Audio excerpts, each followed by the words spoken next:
ভাবুন একবার 21 দিন আগে জমা দিয়েছেন, সব কাগজপত্র ঠিকঠাক, টাকা ঢেলেছেন, তারকা নিয়েছেন, হলের স্বপ্ন দেখেছেন, আর ঈদের মাত্র 4 দিন আগে হাতে এলো সেই কাঙ্ক্ষিত ছাড়পত্র।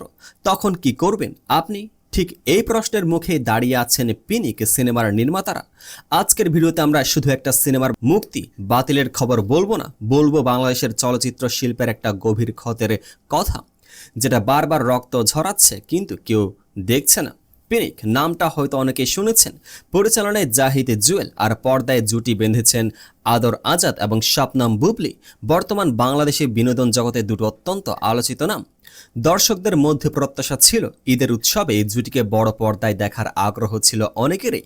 প্রযোজনা দল প্রস্তুত ছিলেন। সব মিলিয়ে পিনিক হতে পারত এই ঈদের অন্যতম বড় চলচ্চিত্র ইভেন্ট, কিন্তু হলো না। এবং এই না হওয়ার পেছনে যে কারণ সেটা শুনলে আপনিও হয়তো থমকে যাবেন। ছবির মুক্তি ও পরিবেশনার দায়িত্বে ছিলেন পরিচালক সাইমন তারিক। তিনি গণমাধ্যমকে জানিয়েছেন তারা সেন্সর বোর্ডে ছবি জমা দিয়েছিলেন ঈদের 21 দিন আগে, নিয়ম মেনে, সময় মতো, কোনো ফাঁকি নেই, কোনো অনিয়ম নেই।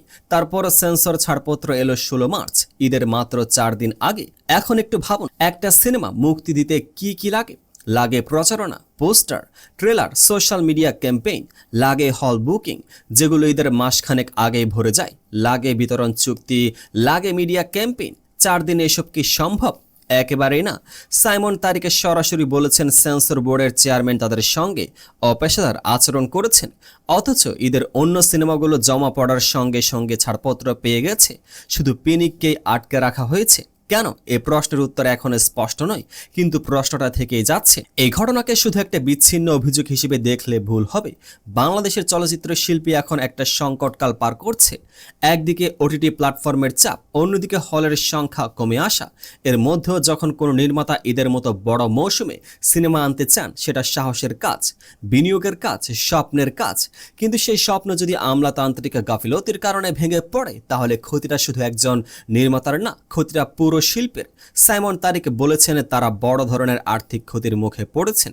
হল বুকিং গেছে, বিপণনের সময় গেছে, ঈদের সুযোগ গেছে।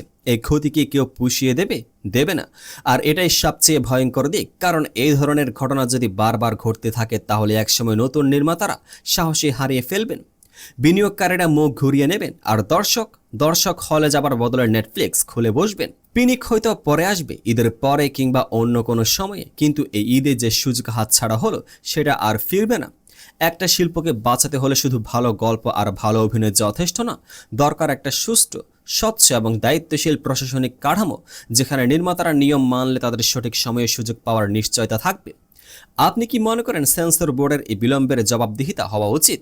কমেন্টে জানান। এই ভিডিওটা শেয়ার করুন, কারণ এই কথাগুলো বলা দরকার, শোনা দরকার। আর যদি বাংলাদেশের বিনোদন জগতের এই ধরনের গভীর বিশ্লেষণ আপনি নিয়মিত চান, তাহলে এখনই সাবস্ক্রাইব করুন, কারণ আমরা শুধু খবর দিই না, খবরের পেছনের সত্যিটা বলি। পেজটিকে ফলো করে পাশে থাকুন।